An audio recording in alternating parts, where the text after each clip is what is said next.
Alright, what I have here today is my Mul-T-Lock interactive, kind of a larger body. Here's let's adjust the lighting here. Okay, so there's 5 pin-in-pins, and the interactive element, which I guess is basically for just trying to restrict the key control. So I know for the second pin chamber I'm going to have to lift that up higher. And these multi-locks are cool because they also have this spring-loaded cover over the keyway. I'm not sure if, oh, actually let me zoom in, maybe you can see it. Okay. Alright. Little spring-loaded cover. So, pretty neat. I'm going to be using my little, this is I guess it's a double-sided flag, but I did grind it down a little bit so it would fit better under the pins. Took away all the square edges. And I'm going to be using this Z tool for tension. And the biggest thing I think I learned from these multi-locks is that you don't have to use a lot of tension, because it's a larger lock. You automatically think that, well, I automatically thought that it was going to require more tension, but it's not. Alright, and so I'm just, first I'm looking to pick the outside pins, and then once the core rotates, I'm going to be looking to pick the inside pins, which is a lot easier. With these outside pins, the first one automatically gives me a false set, so I'm going to work off of that.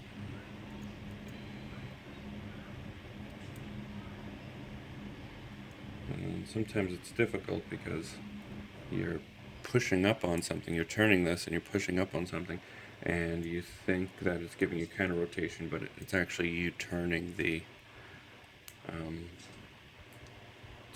plug yourself. So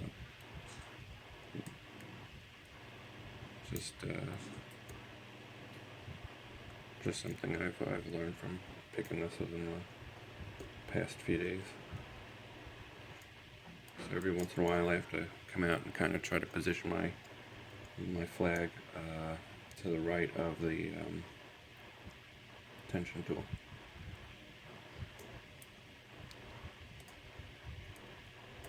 So if you see that the plug turning, that's not counter rotation, that's me. Okay. I'm going to try to use less tension.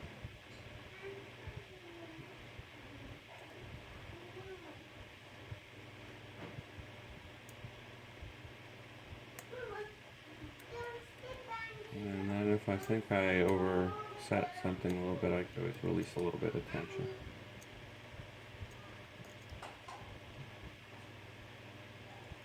See if anything drops back down.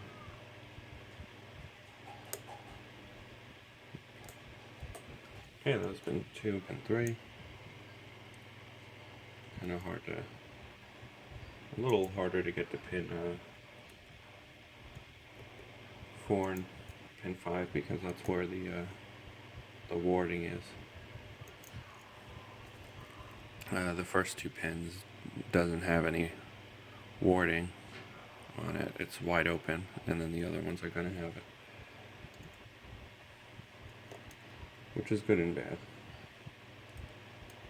because normally the warding will kind of guide the pick. I could kind of, on the bottom left hand side, I could kind of lean against it to try to keep my picking straight, whereas with this I kind of have to keep taking it out and reinserting it.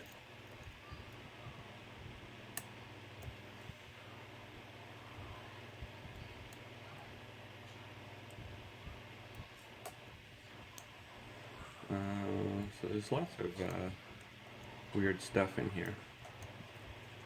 As far as security pins go, a lot of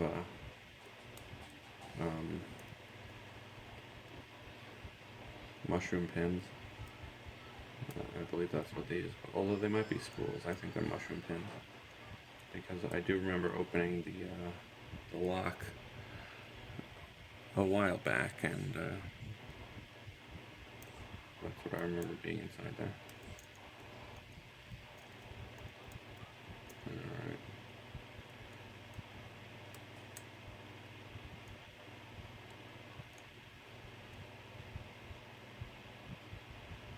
I keep finding myself using too much tension. Seeing right now. That's not counter rotation, that's me. So what I do, I just back out and try to get at a better angle. I think I gotta try to use a better tension tool. I think this one's just too wide. And the thinner one is too thin. The thinner end of this particular tension tool is too thin.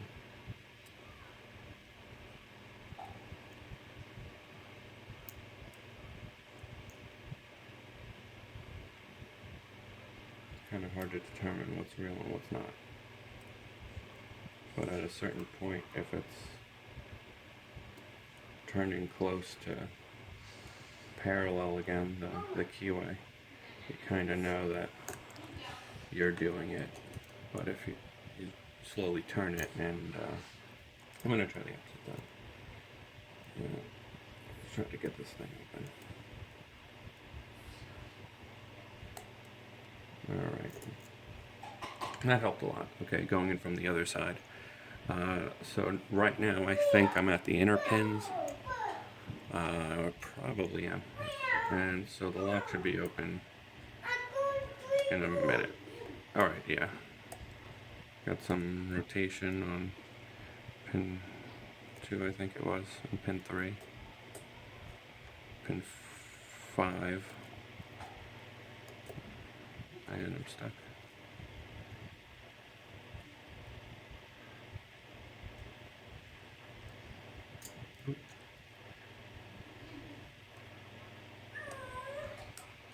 Alright, and there we go, open. And I just want to, 8 minutes, okay, so I'll try to open this thing up somewhat quick. Kind of took me a while to get that open.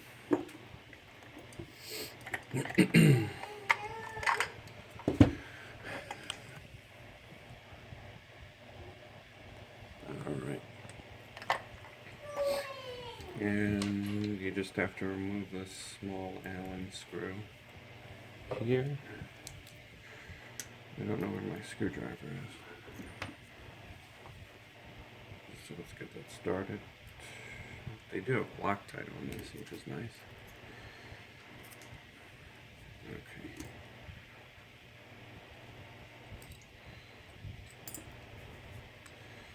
And then you have to be careful, because with this particular lock, if you let it lock itself again, you can actually lock the shackle in the open position like this. And then you have to repick the inner pins. Okay, so then I'm trying to remember how to open this thing. Okay, so you got that open, the shackle's off. And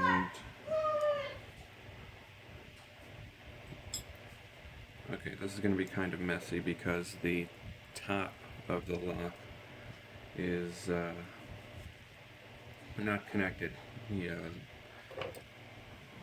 The cylinder or the plug is not connected to the top portion, which is kind of weird. So that means it's going to be messy, but that's alright. I have the key, so that doesn't bother me.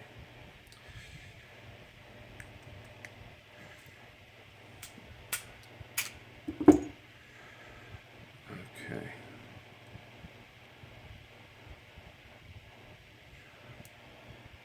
Okay, see, this whole portion is going to come out. And you got to kind of hold it in because it's separate. Let's see how we're going to do this. I think I'm just going to let the drivers go flying off.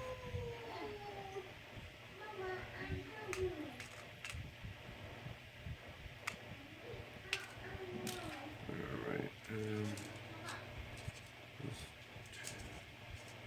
I'm trying to keep track of what I'm looking at here. Alright, so basically all the drivers are mushroom type, except for the second one, which was the interactive.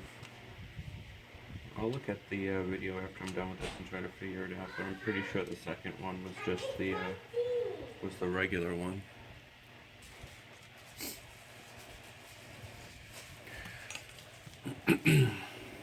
Alright, so that's done. Wait, hold on. Okay. And here are the key pins. Let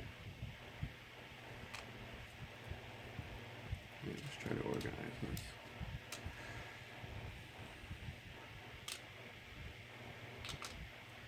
Alright, and the key pins are interesting too. A lot of them are the outside pins have cuts at the top. They're almost like a torpedo shape. The inside pins don't have any kind of modifications on them. Pretty cool, wow. Okay, yeah, so the first one and the fifth one. Oops.